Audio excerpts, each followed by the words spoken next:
పాత సామాన్లు కొంటాం, మరి పాత పడిపోయింది కదా. ఇప్పుడు పాత వాహనాలని కొంటాం అనే మాట కొత్తగా వినపడుతోంది. మీరు నడుపుతున్న బండి లేటెస్ట్ అయితే ఓకే, మరీ ఓల్డ్ అయితే మాత్రం ఓల్డ్ ఏజ్ హోమ్లోకి, అదేనండి గ్యారేజ్లోకి తోలాల్సిందే, తుక్కు కింద అమ్ముకోవాల్సిందే అంటున్నాయి కొత్త చట్టాలు, రాబోయే పాలసీలు. మన తెలంగాణలో కూడా బండి బాగున్నా దాన్ని డేట్ ఆఫ్ ఎక్స్పైరీ అయితే మాత్రం OLXలో కూడా అమ్మేందుకు వీలు లేదట. ఇంతకీ బండి వయసు ఎన్నేళ్లు దాటితే షెడ్లోకి పంపాలి? కొత్త చట్టం వాహనదారులకు కొత్త చిక్కులు తెస్తుందా? అసలు ఎందుకు ఈ పాలసీలని మన పాలకులు తెస్తున్నారు? ఢిల్లీ దుస్థితిని చూసి భయపడ్డారా? ప్రస్తుతం నగరాలను పట్టిపీడిస్తున్న అతిపెద్ద సమస్య కాలుష్యం. అందులో మొదటిది వాయు కాలుష్యం. ఢిల్లీలో చూస్తున్నాంగా, అక్కడ తినే తిండి, తాగే నీరు, పీల్చే గాలి, ఇలా ప్రతిదీ కలుషితమే.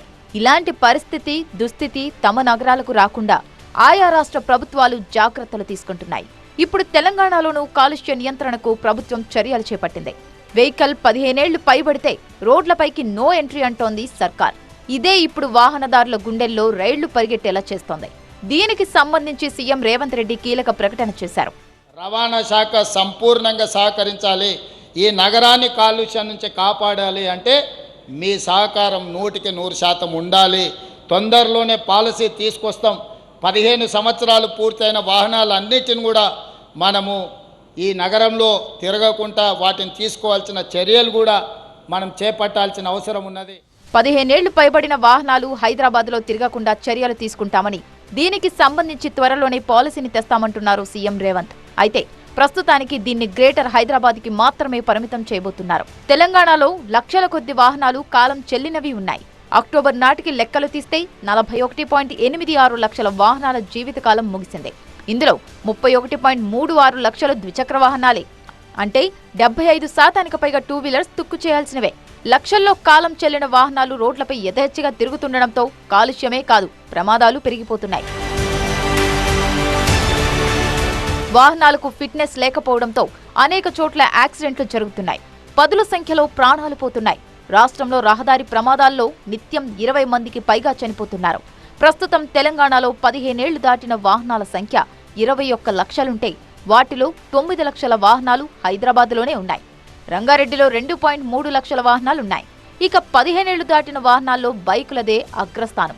ఇంకా డీటెయిల్డ్గా చూస్తే ఆటో రిక్షాలు 1,14,933, కాంట్రాక్ట్ క్యారేజీలు 4,375, కాలేజ్ బస్సులు 5,824, గూడ్స్ క్యారేజీలు 1,81,387, మ్యాక్సీ క్యాబ్లు 4,609, మోటార్ క్యాబ్లు 24,111, మోటార్ సైకిళ్లు 11, ఇతర వాహనాలు 4,683, స్టేజ్ క్యారేజీలు 6,869, ట్రాక్టర్లు ట్రాలర్లు 66,787 ఉన్నాయి.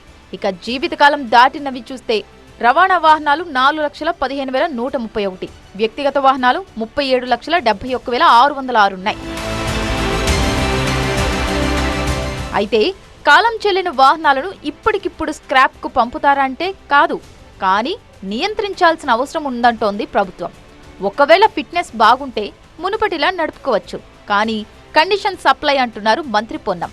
ఫిట్నెస్ బాగుంటే 5,000 రూపాయలు గ్రీన్ ట్యాక్స్ చెల్లించి 5 ఏళ్లు నడుపుకోవచ్చు. ఆ తర్వాత కూడా ఫిట్గా ఉంటే 10,000 చెల్లించి మరో 5 ఏళ్లు నడుపుకోవచ్చు. అంటే గ్రీన్ ట్యాక్స్ చెల్లిస్తే వాహనాలు నడుపుకోవచ్చు అంటున్నారు మంత్రి పొన్నం. ఇక ప్రభుత్వ వాహనాలు, ప్రైవేటు వాహనాలకు సంబంధించి కేంద్రం తెచ్చిన 15 ఏళ్ల గడువుకు సంబంధించి గ్రీన్ ట్యాక్స్ కింద కొన్ని మినహాయింపులు ఉన్నాయంటున్నారు పొన్నం. ప్రభుత్వ వాహనాలకు సంబంధించి, ప్రైవేట్ వాహనాలకు సంబంధించి ప్రభుత్వం యూనియన్ గవర్నమెంట్ తెచ్చినటువంటి 15 ఇయర్స్ టైంకి సంబంధించి కూడా కొంత ఎగ్జామ్షన్స్ ఉన్నాయి గ్రీన్ ట్యాక్స్ పేరు మీద వాటన్నిటిది. కానీ గవర్నమెంట్ వెహికల్స్కి ఏమో మ్యాండేటరీగా చేసే పరిస్థితులలో మేము తెలంగాణ రాష్ట్ర ప్రభుత్వంగా ట్యాక్స్ ఎగ్జామ్షన్ ఇచ్చి వాళ్ళను ప్రోత్సాహపరిచి పొల్యూషన్ కంట్రోల్ చేయాలనే ఆలోచనతో ఈ స్క్రాప్ పాలసీ తీసుకొచ్చినాం. తెలంగాణ ప్రభుత్వం ఈ మధ్యనే రవాణా శాఖలో పలు కీలక మార్పులు తీసుకొస్తున్నట్లు ప్రకటించింది. ప్రధానంగా వెహికల్ స్క్రాప్ పాలసీ, వాహనాల ఆటోమేటిక్ టెస్టింగ్ సెంటర్లు, వాహన సారథి పోర్టల్ అమలు, ట్రాఫిక్ రూల్స్ కఠినతరం చేయడం, అవగాహన కల్పించడం లాంటి అంశాలపై ఫోకస్ పెట్టింది. దానిలో భాగంగా దేశంలోని 28 రాష్ట్రాలు ఇప్పటికే అమలు చేస్తున్న భారత మోటార్ వాహన చట్టంలోని వాహన్ సారథి తెలంగాణలోనూ అమలు చేయబోతున్నారు.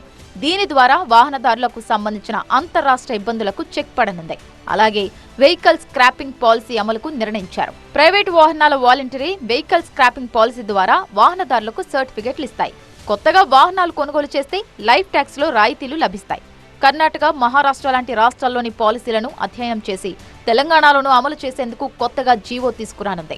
ఇక వాహనాల ఫిట్నెస్ టెస్టింగ్ కోసం ఆటోమేటిక్ టెస్టింగ్ స్టేషన్లు నిర్మించనున్నారు. ప్రస్తుతం ఆర్డీఓ ఆఫీసులో వాహనాల ఫిట్నెస్ టెస్టింగ్ సరిగ్గా జరగడం లేదు. ఇకపై ఆటోమేటిక్ టెస్టింగ్ సెంటర్లలో వాహనాల ఫిట్నెస్ సర్టిఫికెట్లు ఇచ్చేలా చర్యలు తీసుకోనుంది సర్కార్. సో ఇప్పుడు సీఎం రేవంత్ చెప్పిన దాని ప్రకారం చూస్తే 15 ఏళ్లు దాటిన వాహనాలు గ్రేటర్ హైదరాబాద్ రోడ్ల మీద తిరగడానికి వీల్లేదు. అలాంటప్పుడు వాహనదారుల ముందు ఉన్న ఆప్షన్స్ ఏంటో చూద్దాం. 15 ఏళ్లు దాటిన వాహనాలను ఇతర జిల్లాల్లో వాడుకోవచ్చు, లేదా ఇతర జిల్లాలకు తీసుకొని వెళ్లి అమ్మేసుకోవచ్చు. పాత వాహనం అప్పగించి కొత్త వాహనం కొనుక్కోవచ్చు. దానికి ట్యాక్స్ మినహాయింపులు ఇస్తారు. ప్రభుత్వం లేటెస్ట్ స్టేట్మెంట్తో వాహనదారుల గుండెల్లో రైళ్లు పరిగెడుతున్నాయి. 15 ఏళ్లు దాటిన వాహనాలు హైదరాబాద్లో లక్షల సంఖ్యలో ఉన్నాయి. ఫిట్నెస్ లేని వాహనాల వల్ల భవిష్యత్తులో పెద్ద వాయు ఉపద్రవం రాబోతోందని సైంటిస్టులు అంటున్నారు.